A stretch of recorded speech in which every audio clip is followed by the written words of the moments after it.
बिस्मिल्लाहिर्रहमानिर्रहीम। अस्सलाम वालेकुम डियर स्टूडेंट्स। तो आज हमारे पास चैप्टर 4 का लेक्चर नंबर 7 इसके वेलोसिटी। तो चलिए स्टार्ट करते हैं हमारा आज का आर्टिकल। तो डियर स्टूडेंट आर्टिकल हमारे पास है एस्केप वेलोसिटी। सबसे पहले डिफाइन करते हैं the velocity with which the body goes out from the earth gravitational field is called escape velocity. Dear student escape का मतलब होता है निकलना।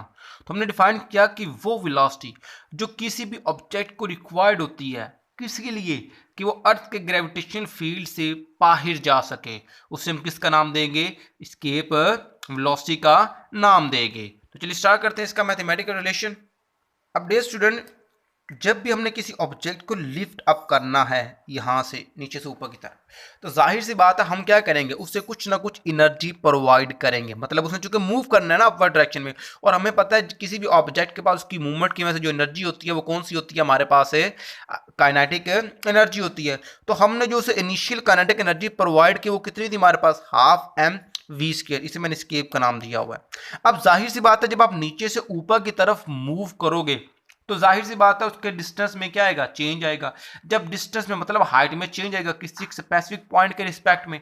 अब जब जाहिर सी बात है उसकी हाइट में चेंज आएगा तो आप आहिस्ता आहिस्ता अर्थ के ग्रेविटेशन फील्ड के अगेंस्ट वर्क डन करना स्टार्ट करोगे। और आपने जाना कहां पर है? इन्फिनिटी के ऊपर जाना है। इन्फिनिटी पॉइंट मैं पहले भी क्लियर कर चुका हूं। वो पॉइंट जहां पे अर्थ का ग्रेविटेशन फील्ड जीरो हो जाए उसे हम क्या बोलते हैं? इन्फिनिटी पॉइंट बोलते हैं। हमने लेकर ऑब्जेक्ट को कहां जाना है? अर्थ ग्रेविटेशन फील्ड से बाहर। तो इसका मतलब हम यहां पे यूज करेंगे एब्सोल्यूट पोटेंशियल एनर्जी।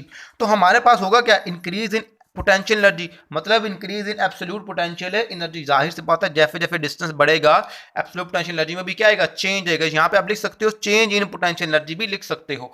तो हमारे पास क्या आएगा? Final minus initial. अब फाइनल पोटेंशियल एनर्जी हमारे पास क्या होगी? जीरो, क्योंकि हमने अर्थ की ग्रेविटेशन फील्ड से बाहर चले जाना है। और मैं पहले भी बता चुका हूं जब आप फील्ड से बाहर चले जाओगे किसी भी फील्ड से तो उस ऑब्जेक्ट के पास पोटेंशियल एनर्जी नहीं रहने वाली, क्योंकि पोटेंशियल एनर्जी होती है किसी भी ऑब्जेक्ट के पास किसी ना किसी फील्ड के अंदर। माइनस इनिशियल हमने ये प्रोवाइड की हुई थी। तो हमारे पास अब क्या आ गया? माइनस माइनस मल्टीप्लाई हो गया प्लस हो गया। तो हमारे पास आंसर आ गया G capital M into small M over R.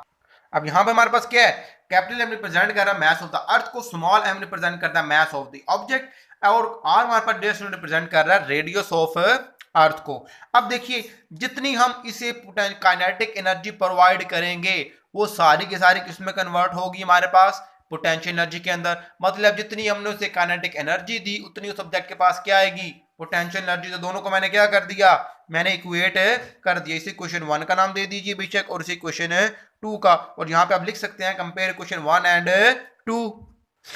अब मैंने जब दोनों क्वेश्चन को इक्वेट किया तो मेरे पास आ गया V square is equal to 2 G M M over M R. M M से हमारे पास कैंसिल हो गया तो ये हमारे पास इक्वेशन बच गई V square is equal to 2 G capital M over R. इसी मैंने इक्वेशन ए का नाम दे दिया। अब डे स्टूडेंट हमें पता है कि हमारे पास जो फोर्स ऑफ ग्रेविटी किसकी होती है? F is equal to M जी।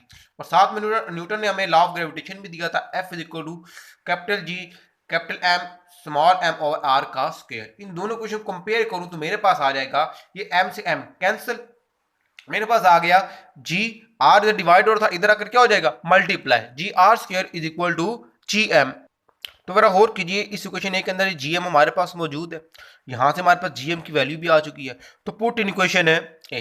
तो जब मैं जीएम की वैल्यू यहां पर सब्स्टिट्यूट करूंगा मेरे पास आएगा 2 G R square over R. अब आर आर से कैंसिल तो बचा क्या? V square is equal to 2 G are.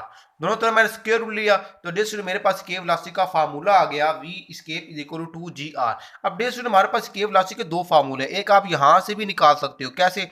जब मैं यहां पे वी का दोनों तरफ स्क्वायर रूट ले लूंगा तो मेरे पास आएगा 2 capital G capital M over R whole का स्क्वायर रूट आ जाएगा। अब इसका मतलब ये हुआ हमारे पास स्केप वेलोसिटी के दो फार्मूले, एक ये फार्मूला है और एक ये भी फार्मूला है हमारे पास। तो अब जब मैं इस फार्मूले के अंदर वैल्यू सब्स्टिट्यूट करूंगा 2 जी की वैल्यू 9.8, आर हमारे पास क्या? रेडियस ऑफ द अर्थ हमारे पास है, वो कितना होता है? वो हमारे पास होता है 6400 मल्टीप्लाई बाय 10 पावर 3। तो जब मैंने इसे आप सारी क्वेश्चन को मल्टीप्लाई करूंगा स्क्वायर लूंगा तो मेरे पास आंसर आएगा 11.2 किलोमीटर पर सेकंड। मतलब एक सेकंड के अंदर जब उस ऑब्जेक्ट की वेलोसिटी कितनी होगी कि एक सेकंड के अंदर 11 किलोमीटर का जब वो डिस्टेंस कवर करेगी तो इस वेलोसिटी के साथ वो ऑब्जेक्ट क्या कर सकता है?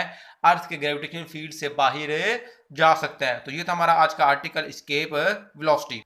तो डियर स्टूडेंट्स, हमारे चैनल लर्निंग पीपल को सब्सक्राइब कीजिए और वीडियो को लाइक कीजिए, वार वार दोस्तों के साथ शेयर कीजिए और बेल आइकन पर प्रेस कर दीजिए ताकि हमारी हर नई आने वाली वीडियो आपको मिल सके। बहुत शुक्रिया।